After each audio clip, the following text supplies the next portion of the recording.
Ղազարյան վաղ առավոտից ԱԱԾ հատուկ ջոկատայինները խուզարկություն են սկսել Սրբազան պայքարի աջակիցների տներում։ Այս պահին գտնվում ենք Արթուր Սարգսյանի տան բակում, քիչ առաջ ԱԱԾ-ականները այստեղից դուրս եկան։ Ինչ կատարվեց, դուք ներսում եք, ինչ էին փնտրում, ինչ հայտնաբերեցին։ Կարող եմ ասել, որ սա իրանց հերթական շոուն է, ապօրինի ոչ իրավաչափ գործողությունների շարքն է։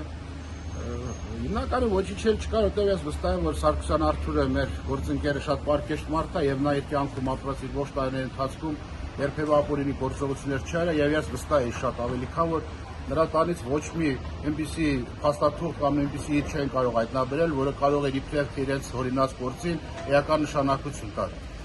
Հերթական շոուն է, այս ամեն ինչը մեզ համար դարձել ապրելակերպ։ Մենք այնպես չի որ մեր համար նորություն է, մենք գիտակցաբար նվիրվել ենք այս դավաճանների ներառացման գործին բոլոր իրավական եւ համանդրական ճանապարհներով։ Սա երբական իրաց շոուն է, որը փորձում են ընդդիմադիր շարժման մասնակիցներին լրացնել, բայց դա չի ստացվել իրեն, որտեղ մենք ամեն մի զրկանքի, ամեն մի ապօրինի գործողության ասում եմ, սա ապրելակերպ է, մեր համար սովորական է դարձել, ամեն ասուփացված լույսը որ բացվում է, մենք գիտենք, որ երբական մի ապօրինի գործողությունը կատարի մեր կամ մեր ընկերներին, մենք պատրաստ ենք այս ամեն ինչին։ ԵԿՊ-ի լրատվամիջոցը Civic-ը մի փաստաթուղթ էր հրապարակել առանց կնիկ, առանց ստորագրության, որն իբրև ընդդիմության հեղափոխության պլանն էր։ Այդ ինչ փաստաթուղթ էր, որտեղից են հայտնաբերել, արդյոք նման պլան եղել է։ Ճիշտ ասած, դա իրանք իրանց ձեռքով, իրանց լատվականով գրում են, իրանք դնում են իբրև քրեական վարույթի հիմքում եւ շարունակում են իրենց ապօրինի գործողությունները ավելի թույլատնելով իրավական գործընթաց։ Civic-ի գրված փաստաթուղթը ոչ մի իրավական հետևանք չէր կարող ունենալ, որտեղ անհետ մի փաստաթուղթ էր, ոչինչ չասող, որը չէր կարող այս քրեական վարույթ հարուցել ու իմ հանդիսանալ։ Այդ կարող է նաեւ բանավոր խոսքով էլ, որտեղ շատ է եղել, որ այս ազգային ժողովի բարձրագույն ամբիոնից երկրի իբրև ղեկավարը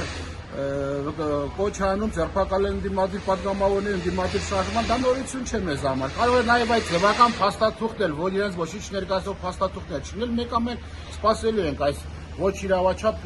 ապօրինի գործողություններին։ Բայց սրանով իրանք չեն կարող լրացնել, որտեղ իրականում հողի վրա իրանք ոտքերի տակից հողը փախնում է եւ իրանք այդ ամեն ինչը լավ են գիտակցում, փոխում են վախի մթնոլորտ ստեղծել, ահաբեկ էլ ճնշել, որպեսզի բայց իրանք վստահ են նաև որ մենք այս տեսակը չէ, նորից եմ վստահում, որ սա այս ամեն ինչը մեզ համար դարձել ապրելակերպ եւ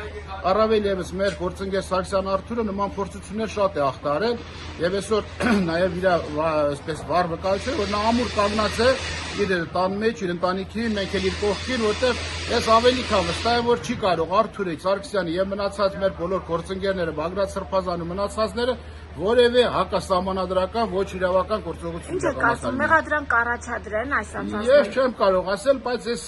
իշխանությունների գործելավոճը տեսնելով ես վստահ եմ որ կարող է բերեն հրատապ մեղադրանքել առաջ ամեն ինչ սպասել է, ինչ որ չկա քրեական օրենսգրքում գրված, ինչ որ մարդու տրամաբանությունից եւ օրենքներից դուրս է, սրանք պատրաստ են անելու։